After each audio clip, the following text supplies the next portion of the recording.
ఇప్పుడు పాణ్యం ఎమ్మెల్యే శ్రీమతి గౌరవ్ చరిత గారు మాట్లాడతారు.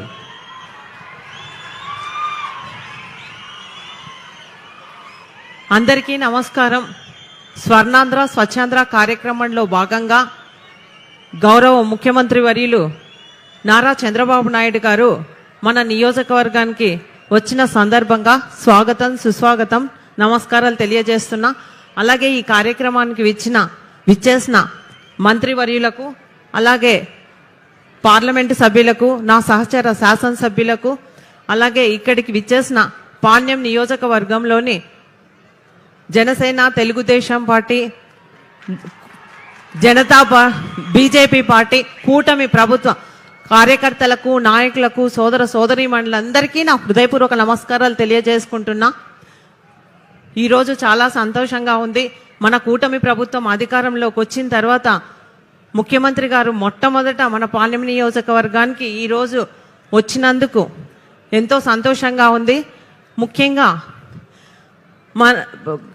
కన్ని విని ఎరగని రీతిలో కూటమి ప్రభుత్వానికి 2024 సార్వత్రిక ఎన్నికల్లో అఖండ విజయాన్నిచ్చి మీరెంతో విఘ్నతతో ఆలోచన చేసి గతంలో ఎన్నడూ లేని విధంగా రాష్ట్రంలో మనకి సీట్లు కేటాయించడం జరిగింది. అలాగే ఉమ్మడి కర్నూలు జిల్లాలో పాణ్యం నియోజకవర్గంగా పోటీ చేసిన నేను అత్యధిక మెజార్టీ ఇచ్చినందుకు ఈ సందర్భంగా మీకు అందరికీ హృదయపూర్వకంగా ధన్యవాదాలు తెలియజేసుకుంటున్నాను. మీ నమ్మకాన్ని వమ్ము చేయకుండా మన ముఖ్యమంత్రి గారి సహాయ సహకారాలతో తప్పకుండా మన నియోజకవర్గాన్ని ఆదర్శవంతమైన నియోజకవర్గంగా తీర్చిదిద్దుతానని ఈ సభాముఖంగా మీకు అందరికీ తెలియజేస్తా ఉన్నా. మన కూటమి ప్రభుత్వం ఏర్పడిన వెంటనే మన ముఖ్యమంత్రి గారు అభివృద్ధి, సంక్షేమం రెండు కళ్ళుగా భావించి రాష్ట్ర ప్రగతి కోసం అహర్నిశలు కృషి చేస్తూ ఉన్నారు. దీనికి నిదర్శనం మన కూటమి ప్రభుత్వం అధికారంలోకి వచ్చిన వెంటనే మన ఓర్వకల్లి ఇండస్ట్రియల్ హబ్కు మొదటి బడ్జెట్లోనే 2500 కోట్లు కేటాయించడం జరిగింది. ఈ సందర్భంగా మన ప్రధానమంత్రి గారు నరేంద్ర మోదీ గారికి, అలాగే మన ముఖ్యమంత్రి వర్యులు నారా చంద్రబాబు నాయుడు గారికి హృదయపూర్వకంగా కృతజ్ఞతలు తెలియజేసుకుంటున్నా. అంతేగాక మన కర్నూలుకి హైకోర్టు కూడా మన హైకోర్టుకు కేబినెట్లో ఆమోదం చేసి, అలాగే అసెంబ్లీలో ఆమోదం చేయడం జరిగింది. చాలా సంతోషం. ఈ సందర్భంగా కూడా ముఖ్యమంత్రి వర్యులు గారికి ధన్యవాదాలు తెలియజేసుకుంటున్నా. అంతేకాకుండా మాది మా నియోజకవర్గము చాలా 2 జిల్లాలకు పరిధిలో ఉంది. అర్బను, రూరలు, అలాగే వార్డ్స్ కూడా వస్తాయి. గత పాలకుల నిర్వాహకం వల్ల మా నియోజకవర్గం అంతా అరాచక పాలనలో కబ్జాలమయమైపోయి నియోజకవర్గాన్ని పూర్తిగా విస్మరించడం జరిగింది. కాబట్టి మాకు ముఖ్యంగా ఈ కర్నూలు వార్డులకు సంబంధించి 16 వార్డులు వస్తాయి సార్. ఈ 16 వార్డులలో త్రాగునీటి సమస్య చాలా విపరీతంగా ఉంది. 2 రోజులకోసారి వాటర్ వస్తాయి సార్. అంతేకాకుండా అరగంట రావడమే జరుగుతూ ఉంది. మాకు త్రాగునీటి సమస్య వల్ల వార్డుల ప్రజలంతా చాలా ఇబ్బందులకు గురవుతున్నారు సార్. కాబట్టి త్రాగునీటి సమస్య తీర్చవలసిందిగా మిమ్మల్ని కోరుతా ఉన్నాను సార్. గతంలో మీరు ముఖ్యమంత్రిగా ఉన్నప్పుడు చేసిన ఎస్ఎస్ ట్యాంక్ ద్వారానే నేటికి నీటిని సరఫరా చేస్తూ ఉన్నారు సార్. ఇప్పుడు జనాభా చాలా పెరిగిపోయింది సార్.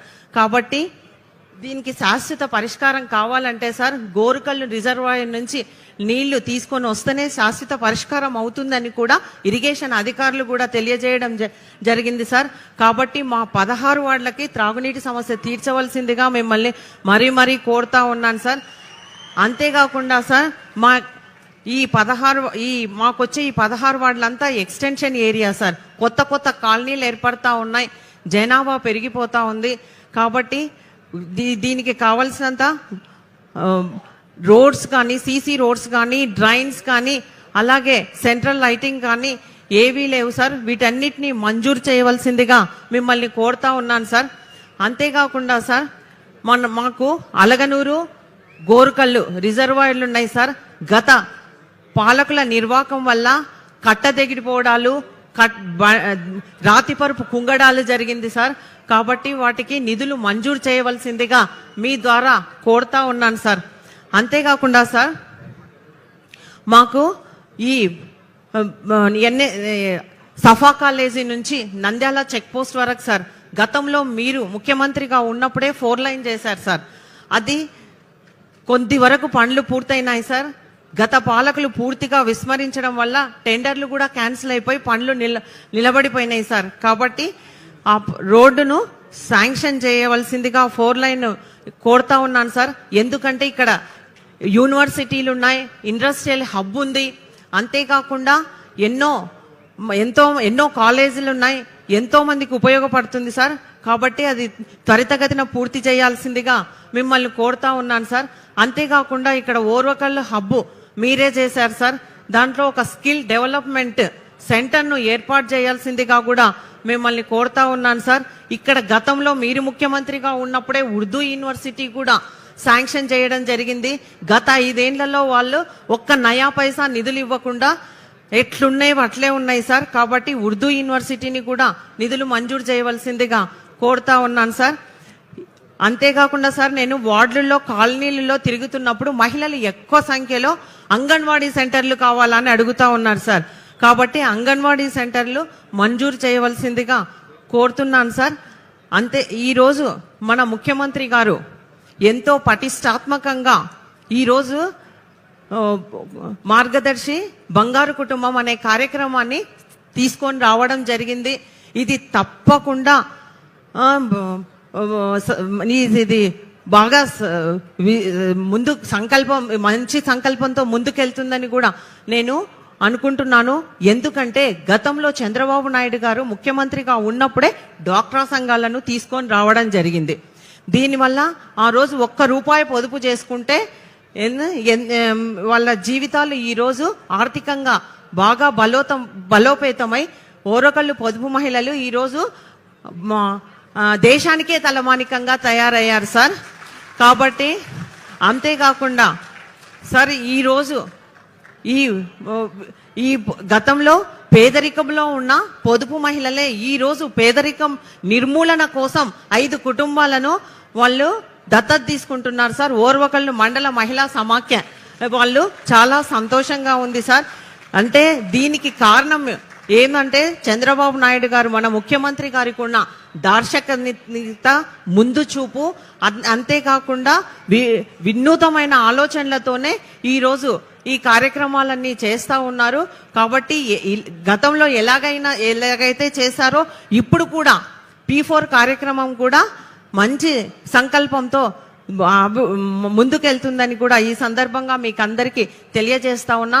కాబట్టి ఈ మంచి ప్రభుత్వాన్ని మీరందరూ ఆశీర్వదించాలని, అలాగే కేంద్రంలో ఉన్న నరేంద్ర మోదీ గారిని, అలాగే మన గౌరవనీయులు ముఖ్యమంత్రి వర్యులు నారా చంద్రబాబు నాయుడు గారిని, అలాగే మన జనసేన పార్టీ అధ్యక్షులు పవన్ కళ్యాణ్ గారిని కూడా మీరందరూ ఆశీర్వదించాలని, మీరందరూ ఎల్లప్పుడూ అండగా ఉండాలని కోరుతూ ఈ అవకాశం ఇచ్చిన మీకందరికీ నా హృదయపూర్వక ధన్యవాదాలు.